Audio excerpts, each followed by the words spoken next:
Last Monday, Sid and I went out fishing to get some crayfish.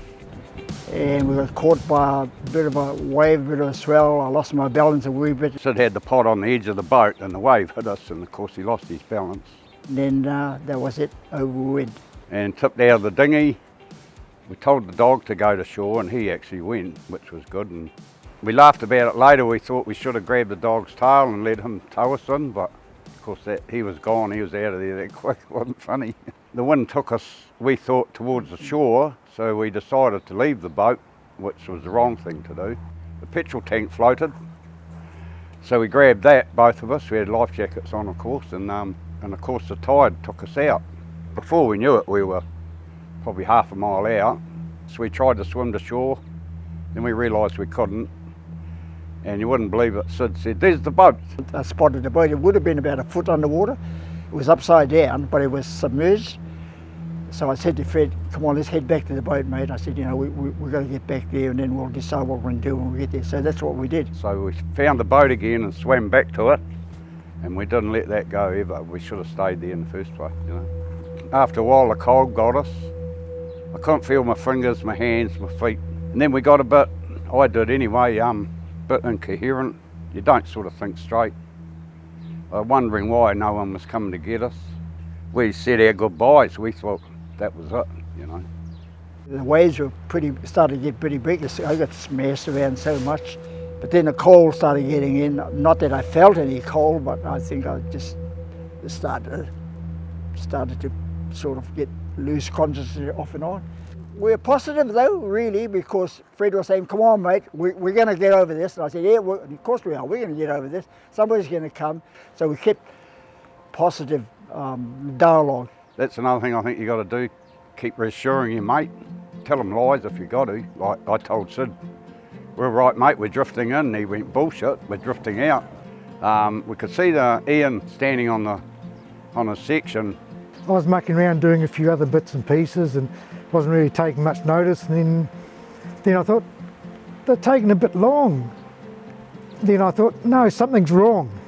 So I just grabbed my phone, grabbed my binoculars so I could have a better look, went outside. And I knew he was watching us, so I tried to yell to him, but I must have yelled 30 times, as loud as I could. So yeah, I was yelling and screaming, but of course no one could hear me. My boat wasn't ready, I hadn't had it going for 4 months. The quickest and the best, the safest thing to do was just to ring up and get some help on the way. And then they said, "What service do you want?" And I said, "Well, I've got 2 guys in the water." And she says, "Oh, I'll put you through to the police." So I got into them.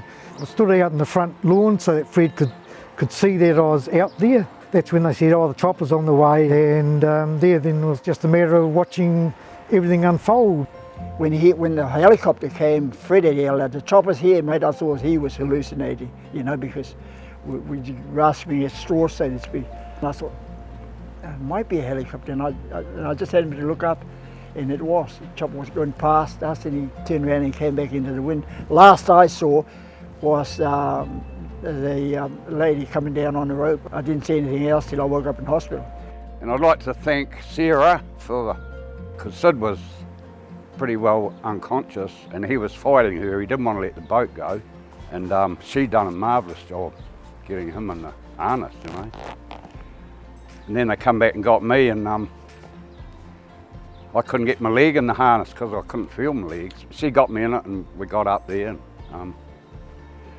and Sid don't remember even getting winched onto the helicopter.